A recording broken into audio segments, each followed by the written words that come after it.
My girlfriend said, "I'm not ready to settle down with someone like you right now." I agreed and let her leave. Months later, she watched my life from social media as everything she wanted started happening without her in it. "I'm not ready to settle down with someone like you right now." She didn't yell it. She didn't even raise her voice. She said it the way you'd read a rejection letter out loud, measured, almost practiced, like she'd been rehearsing it in the car on the way over. And I just stood there, holding a mug of coffee that had gone completely cold 20 minutes ago, staring at her across the kitchen like the floor had shifted slightly beneath me. The part that hit hardest wasn't the "not ready." People aren't ready for things all the time. That's forgivable. That's human. No, the part that sat in me like a splinter buried just deep enough that you couldn't reach, it was the phrase she used to get there. Someone like you. Not someone in your situation. Not someone still figuring things out. Someone like you. As if I were a type. A category. A box she'd checked and found lacking. I didn't say anything back. I didn't defend myself. I didn't make the speech I could feel forming somewhere in the back of my throat. I just stood there with that cold coffee and let the words settle into the room. And somewhere in the quiet that followed, something shifted in me. Not dramatically, not loudly, just quietly, a door closed. What I didn't know, what I couldn't have possibly known standing in that kitchen in January with cold coffee and humiliation sitting warm in my chest, was that the moment she walked out of that apartment, a version of my life she would have done almost anything to be part of was just beginning to take shape. Let me back up, because the leaving didn't happen without warning. There were signs. I just chose not to see them, which, if I'm being honest with myself, was its own kind of choice. We were 2 years in at that point. If you enjoy real stories like this, subscribe, because what happened next changed everything for me. I was 28. Tessa was 26. We'd met at a backyard birthday party the summer before last. The kind of easy, warm evening where the music is just low enough to talk over, and nobody wants to be the first one to go home.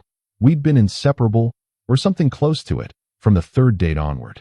She was sharp and funny and made decisions the way confident people do, quickly, without second-guessing. I liked that about her. I liked that she knew what she wanted. Turns out, what she wanted eventually stopped including me. The cooling had been happening for about a month before the kitchen conversation. Nothing I could point at directly. Nothing that would have made sense to describe to someone else. Just a general dimming. She stopped texting first. She started making weekend plans without mentioning me until I asked, and then mentioning me in a way that felt slightly like an afterthought. She'd look at her phone during dinner. Not rudely. Not aggressively. Just distracted. The way you look at your phone when there's somewhere better to be. I told myself it was work stress. Tessa was in event planning, and her company had taken on 3 large contracts back-to-back in the fall. She was tired. Everyone gets like that when the calendar fills up. I pushed the feeling down. I told myself I was being insecure. That was the first mistake. The second mistake was asking her about it without being prepared for what honesty sounds like. It was a Sunday. She'd come over after brunch with her friends. She seemed lighter than she'd been in weeks.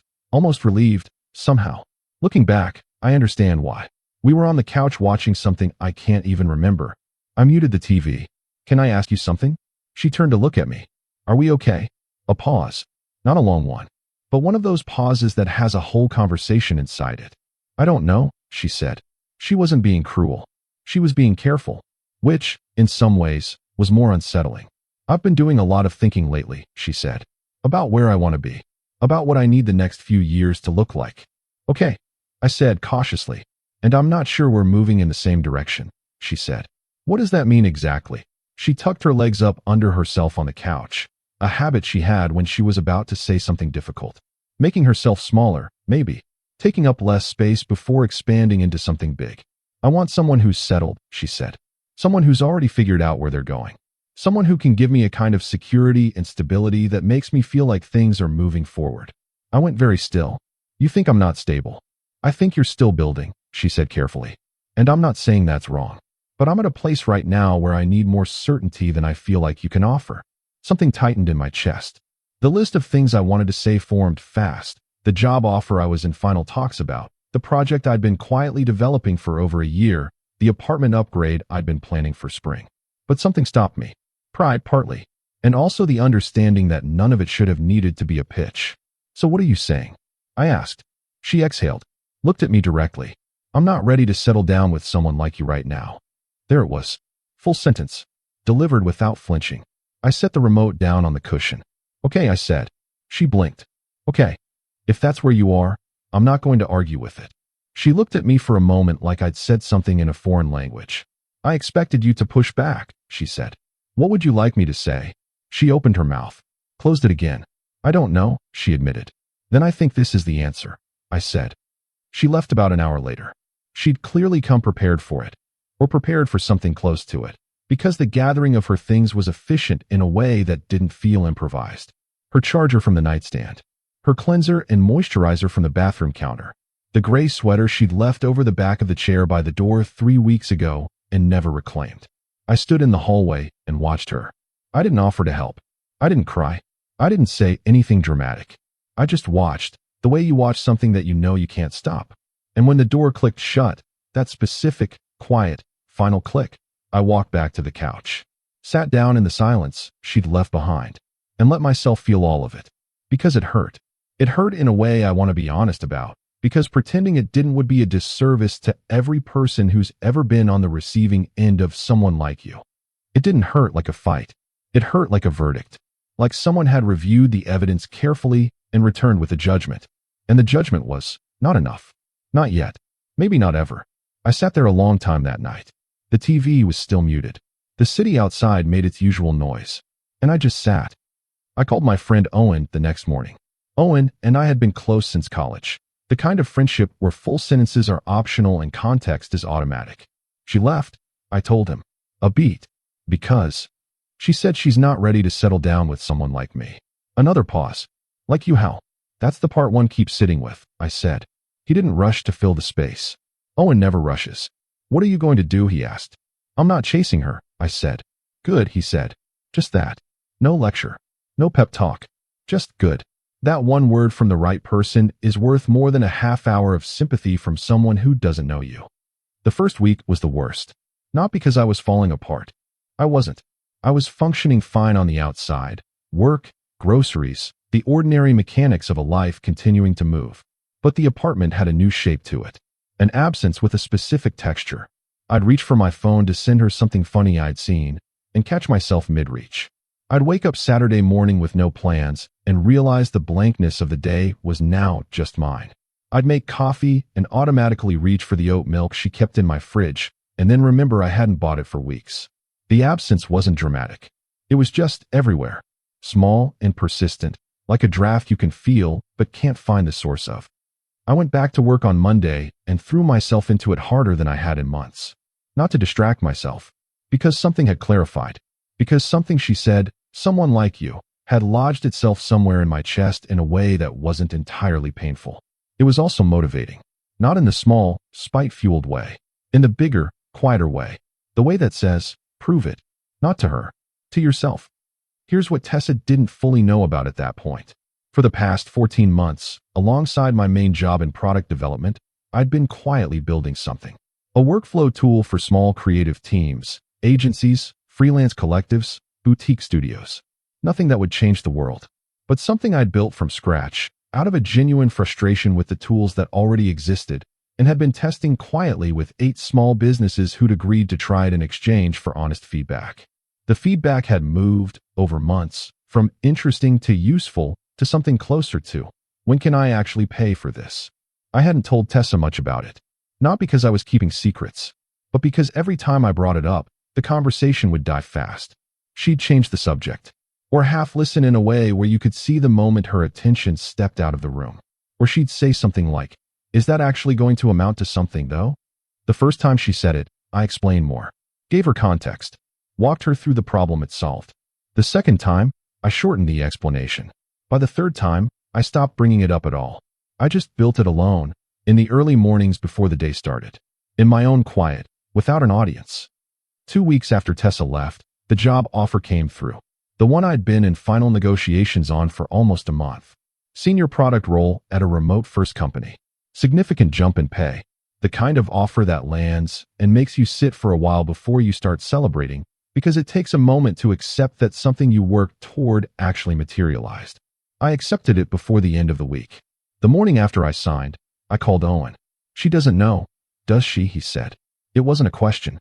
"No," I said. "Timing," he said. Yeah, I said. Don't tell her. I wasn't planning to. He laughed. Good, he said. I moved apartments in March. I'd been planning it for a while.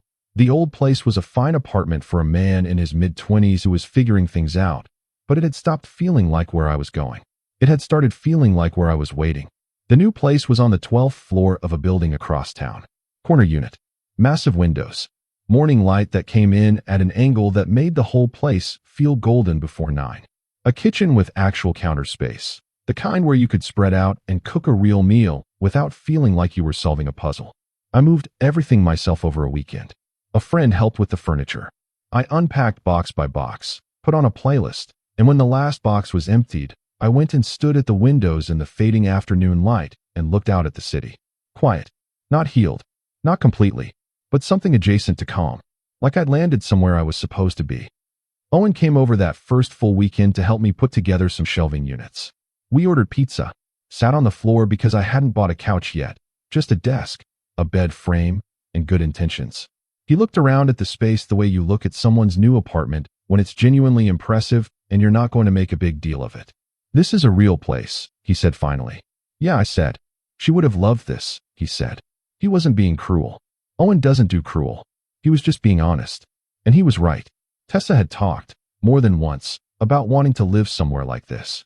Good light, real space, a city view, a grown-up apartment that felt intentional instead of temporary. I chewed my pizza and didn't respond. You okay? He asked. Yeah, I said.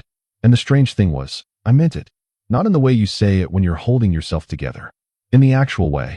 The way where the word is accurate. Owen looked at me for a moment to check. Decided I was telling the truth. Good, he said. We ate the rest of it in comfortable quiet. The months that followed were the strangest combination of lonely and alive I'd ever felt at the same time. I was building every morning. The new job required focus and energy during the day, but my mornings were entirely mine. From 5:30 until 9, before the first call of the day, I was at the desk by those windows, iterating on the tool. Fixing what didn't work. Rewriting what worked badly. Getting on early calls with my beta testers, who by now had become something closer to collaborators. One of them, a freelance designer in her own studio, told me flat out that the onboarding experience made her want to quit. Walk me through exactly where, I said. She did. I fixed it. Then fixed it again. Then fixed it a third time until she said, okay, now I'd actually recommend this. That conversation was worth more than any investor meeting I've sat in since. There's something about working in silence, real silence, the absence of audience kind, that strips the work down to whether it's actually good. When no one is watching, you can't perform. You can't build for the reaction. You just build. And either the thing is solid or it isn't. Either it does what it's supposed to do or it falls over when you push it. No one to be impressive for. Just the work and you, and whether you're being honest with each other. I think those mornings were the best building I've ever done. Not despite the quiet. Because of it. I was 3 months into the new apartment when I ran into Gwen, Tessa's friend, one of the close ones. I was on a coffee run before a morning call when she spotted me on the sidewalk. Hey, she said, stopping. Hey, I said back. The specific pause that happens when two people are calculating how much the situation requires them to say. You look good, she said. Thanks. Things have been good. She nodded slowly. Something moved across her face. Something I couldn't fully name. That's really great, she said. Then, quieter, the way people say things they decided to say before the conversation started. She asks about you. I looked at her directly. What do you mean? I mean, she asks. Gwen said simply. How you're doing. What you're up to. I don't have much to tell her because we don't really cross paths anymore, so I don't have a lot. But I thought you should know. I held that for a moment. Thanks for telling me, I said. Gwen nodded, gave me that half smile that people give when they've said the thing they came to say, and went on her way. I stood on the sidewalk for a few extra seconds, picked up my coffee, walked back to my morning. The tool launched in April. 14 months of early mornings and late-night adjustments and brutal feedback, and 3 complete interface rewrites. No launch party. No countdown. I posted it quietly in 4 online communities I'd been a part of for a year, sent a personal note to each of my beta testers, and went to bed. The next morning, I had 412 new signups. I stared at the number for a long time. Then I made coffee. Then I stared at it again. By the end of the week, it was over 2,000. My inbox was fuller than I could manage in a day. There were messages from a studio owner in Portland who said it had changed how her entire team structured project handoffs. There was a message from a small agency in Manchester who asked if I did custom integrations. There was a message from someone who had found it through a forum post and written 3 paragraphs about why it solved a problem they'd been trying to solve for years. I was running on about 3 hours of sleep a night, and I felt more alive than I had in years. Owen called on Friday. "I heard your thing went live," he said. "It did. And 2,000 signups in a week." A pause. A real pause. The kind you get when someone has to recalibrate. "What?" "Yeah. I'm coming over." "You don't." "I'm coming over," he said.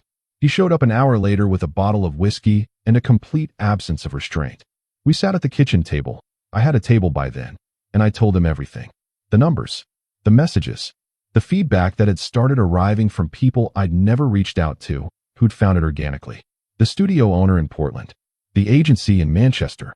All of it. Owen listened to every word. Then he raised his glass and said, "She left too soon." "She left exactly when she was supposed to leave," I said. He looked at me. "I mean that," I said. "If she'd stayed, I don't know how much of this I actually builds." I was comfortable. Comfortable in a way that made me slow. "You're saying she was the obstacle?" "I'm saying I was using the relationship as permission to coast," I said. "And she removed that permission." Owen thought about that for a long moment. "That's annoyingly self-aware," he said. I laughed. "The kind that comes from somewhere honest. The kind you can't manufacture." Here's what I hadn't told anyone yet. Not even Owen. The piece of it that reframes everything that came before. In the last 6 or 7 months of the relationship, I had tried, twice, to share the project with Tessa. Not in a desperate way. Not as a "please believe in me" speech. Just sharing. The way you share things with the person who's supposed to be in your corner. The first time, I walked her through the basic concept. The problem it solved, the gap in the market, the businesses I was already testing it with. She listened. She was polite about it. And then she said, "That seems like a lot of work for something that might not go anywhere." I told myself she was being realistic. I told myself I appreciated the honesty. I did not actually feel either of those things. The second time was different. I was genuinely, visibly excited. I'd just had a breakthrough with the core workflow interface. Something that had been frustrating me for weeks had suddenly clicked into place. I sat down with her after dinner with my laptop. "Can I show you something?" I asked. She said yes. I walked her through it. The new interface. The way it handled handoffs between team members. The feedback I'd gotten from the beta testers that week. She looked at the screen. She looked at me. And she said, "I think you should be careful about getting too attached to things that might not pan out." I closed the laptop slowly. "You don't think it'll work?" I asked. She was quiet for a moment. "I think you have a lot of ideas," she said carefully. "And some of them might work out. I just don't want you to keep delaying real life waiting on a long shot." Real life. I turned that phrase over in my head for days. As if she'd drawn a line on the map. As if she'd decided which territory counted as real. And mine was outside of it. I closed the laptop that night and didn't open it in front of her again. Not in protest. Not dramatically. I just stopped inviting her into that part of my world. Because somewhere in that conversation, I understood that she had already made up her mind about what it was. And explaining further wouldn't change that. What I did instead was build. Quietly. In the mornings before she woke up when she stayed over. On lunch breaks she didn't know about. In the late evenings when I told her I was tired and she'd already gone home. I built it alone, without an audience. Without anyone's permission. Without anyone's belief except my own. And then she left. And I built it faster. 2 months after the launch, I got an email from a small venture studio. They'd come across the tool through one of the communities I'd posted in. They had some questions. They wanted to schedule a call. I replied that Thursday worked. I told no one. The call lasted 40 minutes. They asked sharp questions. I had answers I didn't have to search for.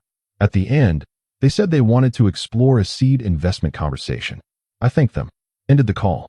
Sat in my kitchen for a while staring at the ceiling in the way you stare at ceilings when something is too large to look at directly. Then I texted Owen one word. "Thursday," he replied. I called him. He picked up on the first ring. I told him. 3 seconds of silence. "You're kidding." "No." "You're genuinely not kidding." "No." "Okay," he said. "Okay. Come over. Right now. We need to actually talk about this." "It's 10:30. Right now," he said. The investment closed in June. Not massive. Not a number that makes headlines. But enough. Enough to go full-time. Enough to step away from the job, properly, with gratitude and a month's notice, and put everything I had into what I'd been building in the margins for over a year. My manager, Qley, a straight-talking man who'd always been honest with me in both directions, shook my hand on my last day and said, "I always thought you had something like this in you." "I wasn't sure I did," I said honestly. "That's usually how it works," he said. "The people who know for sure they're going to do something like this often aren't the ones who actually do." I thought about that sentence for a long time after. The apartment, by then, had transformed into something that felt like a real home. Not just a place I slept. A place that had intention behind it. I'd gotten furniture I actually liked, chosen because it fit the space, not because it was functional enough to do the job. There were 3 plants I'd somehow kept alive, which continued to surprise me on a daily basis.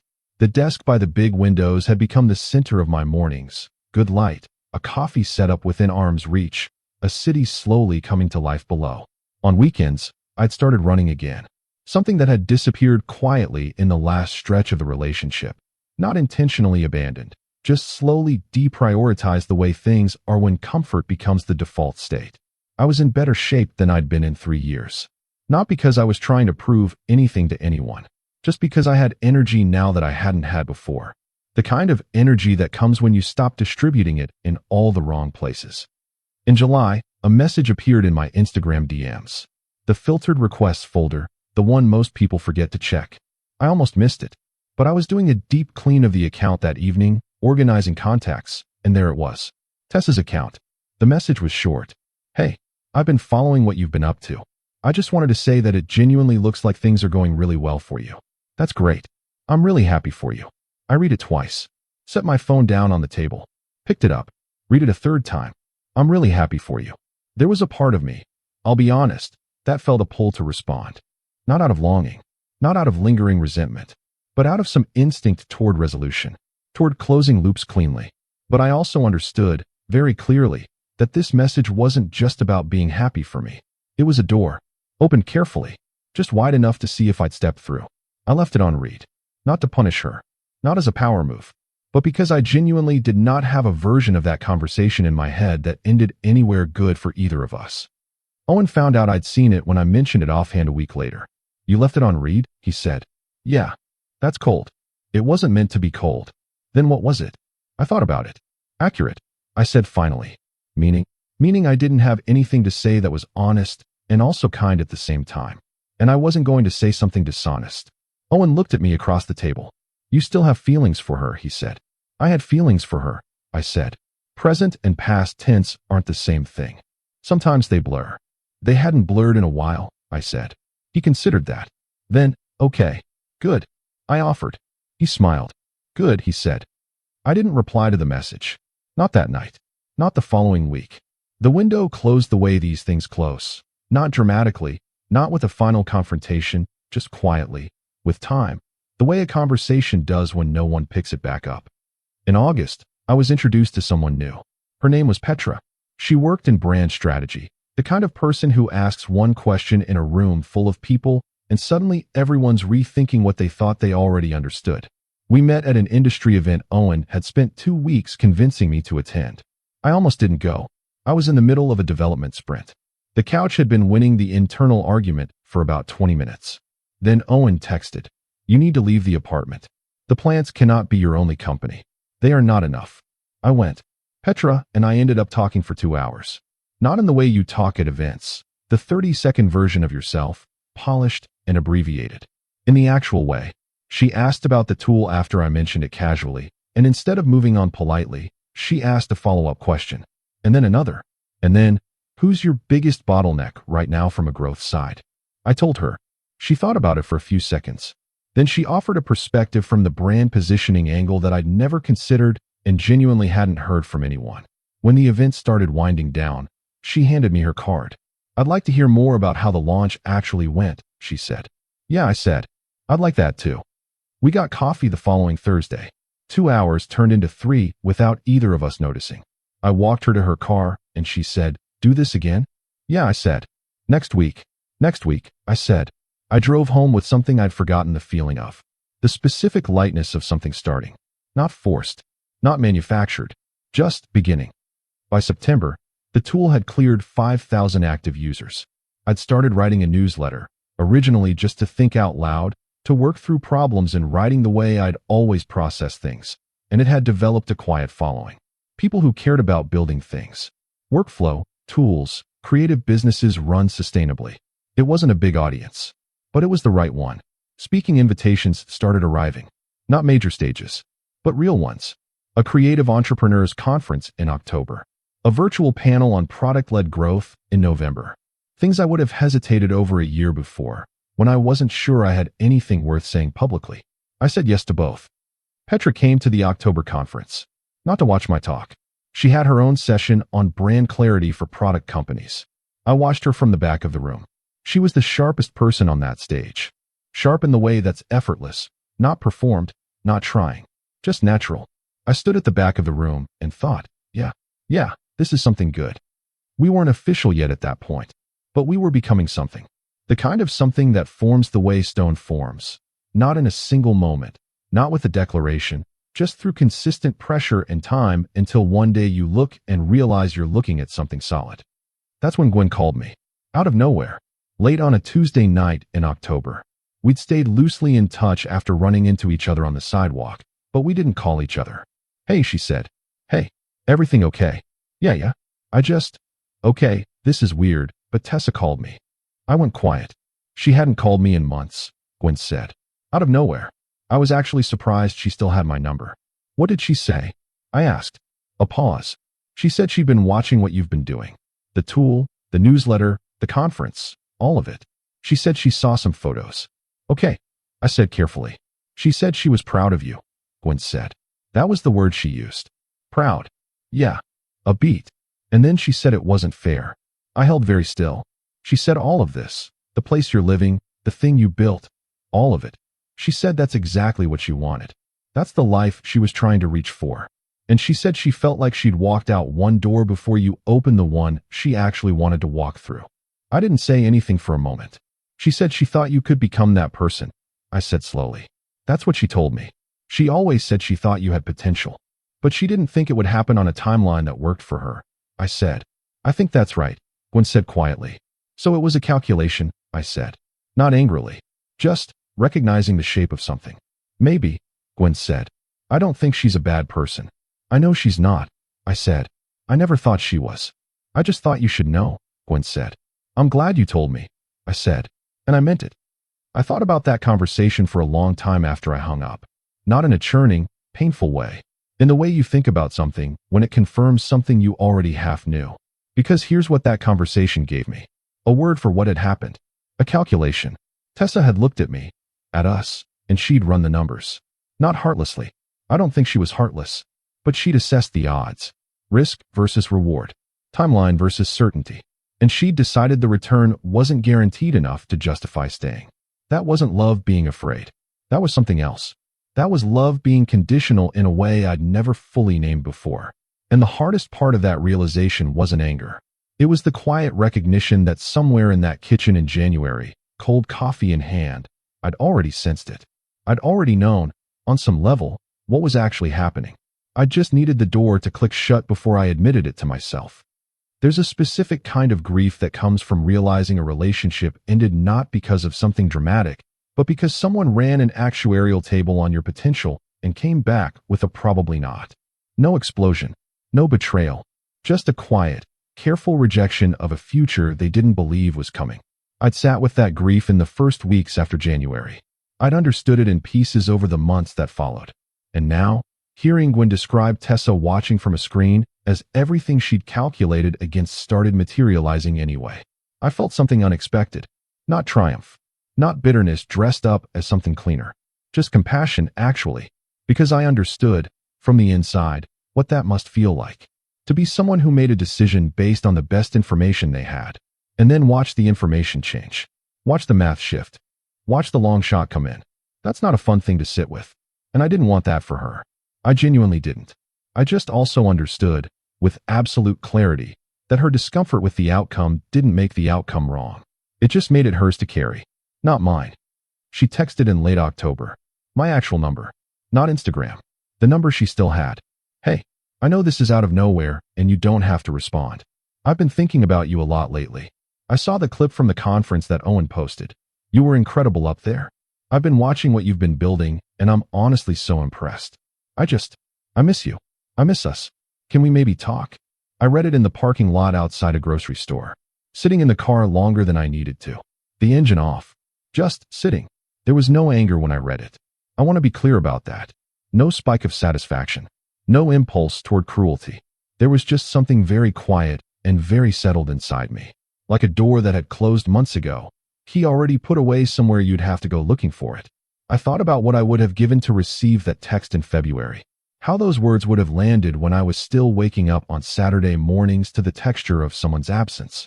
When I was still catching myself reaching for my phone to send her something and stopping mid-reach. That version of me would have called her back within the hour. Would have driven to wherever she was. That version of me was gone. Not bitterly. Not forcibly removed. Just gone. Replaced by someone who'd built something in the space she'd left. I understood what she was responding to. She wasn't responding to me. She was responding to the version of me that had emerged after she left. She didn't miss who I was. She missed who I'd become. She wanted to enter the finished house and call it hers. But she hadn't been there for the building. And the building was the whole story. I typed a reply. Deleted it. Typed another. Deleted that too. Opened it again. And finally wrote, I really appreciate you reaching out, and I mean that. I'm genuinely glad things have been going well. But I'm in a really good place right now, and I want to protect that. I don't think revisiting this would be good for either of us. I hope you find exactly what you're looking for. I really do. I read it once. Then I sent it. I put my phone in my pocket. Went in and bought my groceries. Came home. Made dinner. Went to bed. She replied an hour after I sent it. I didn't read it until the next morning. I understand. I do. I just want you to know that I never stopped believing in you. I think I got scared of the uncertainty. And I know now that I was wrong about the timeline. I read it once. Nodded slowly. Set my phone on the counter. Made coffee. Gwen asked me about it a few weeks later. She told me she reached out. Gwen said, yeah. And I told her I'm in a good place and wanted to stay there. Gwen was quiet for a moment. She said she respected it. She said, good, I said. A beat. She's doing okay, Gwen added. In case you were. I was wondering, I said honestly. And I'm glad. I meant both of those things completely. I didn't want Tessa broken. I didn't want her struggling somewhere. I just didn't want to be part of her story anymore. I'd started writing my own. Petra found out about all of it in November. Not from someone else. From me. We were sitting on the floor of my apartment with takeout containers between us. Neither of us had wanted to sit at the table that night, which is something that happens when you're comfortable enough with someone to make those small, irrational choices without explaining them. She asked about my last relationship the way people ask when they're trying to understand the geography of how you got to where you are. I told her, not every detail, but the shape of it, the kitchen, the cold coffee, the phrase. She listened without interrupting, without preparing her response while I was still talking. When I finished, she said someone like you. Yeah. What do you think she meant by that? I think she meant someone who hadn't arrived yet, I said. Someone still mid-construction. Petra looked at me. You were always going to arrive, she said. How would you know that? I said, you met me after. Because people who build something for 14 months at 5 in the morning without anyone watching, she said, those people always arrive. They just don't announce it on the way. I looked at her for a long moment. That's a very confident assessment of someone you've known for 3 months, I said. I'm a very confident person, she said simply. I laughed. She smiled. Something settled between us. Easy and solid and real. The kind of thing you recognize when you felt its opposite. Here's where I am now. The tool has cleared 15,000 active users. There are 2 people on my team. Felix, a developer I hired in the fall, and Ren, a designer I found through the newsletter community who has made everything look better than I ever could have managed alone. The newsletter is growing faster than I can track some weeks. There's a second partnership in discussion. 2 more speaking invitations for the spring. Things I don't say out loud much, because there's a version of announcing your own progress that starts to smell like compensation for something. I don't need to announce it. It's just happening. The corner apartment still gets that golden light in the mornings. The plants are inexplicably still alive. Petra is in my life in a way that doesn't feel like addition. It feels like fit, like something the space was designed to hold. She pushes back on my thinking in ways that are inconvenient and almost always correct. She laughs at things that are actually funny and not at things that aren't. She doesn't need me to be a finished version of anything. She's interested in the version that's still in progress. That's a different thing entirely. That's the thing I didn't know I was looking for until I found it. Owen came over for dinner last month. He sat at the table, the real one, the one I chose because I liked it, not because it was available, and looked around the apartment with the expression of someone doing a quiet inventory. "Do you ever think about what you would have told yourself a year ago?" he asked. I thought about it honestly. "No," I said. "Why not?" "Because that version of me needed to go through all of it," I said. "I wasn't ready to be here until I'd been through that." Owen nodded slowly. "She was the exit," he said. "She was the door," I corrected. "The exiting was my job." He smiled at that, poured more wine, said nothing. That specific silence between two people who've been friends long enough that not every thought needs sound. I think about the kitchen sometimes. The cold coffee, the click of the door, the silence that followed. I used to replay it looking for what I could have said, what argument I could have made, what version of myself I could have shown her to change the math. I don't do that anymore. Not because the memory isn't there, but because I understand now what I couldn't see in January. She left because she didn't believe in the timeline, and the timeline turned out to be the whole point. If she had stayed, if I had made the speech, made the case, and she had stayed, I think I would have kept building, maybe, but differently, slower, with one eye always on whether it was enough to satisfy a doubt that was already written into the walls of us.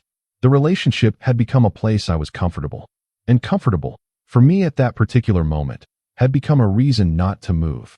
Her leaving broke that open, and everything that followed grew out of that crack. Someone like you. I used to hear those words with something sharp in them, something that cut on the way down. Now I hear them differently.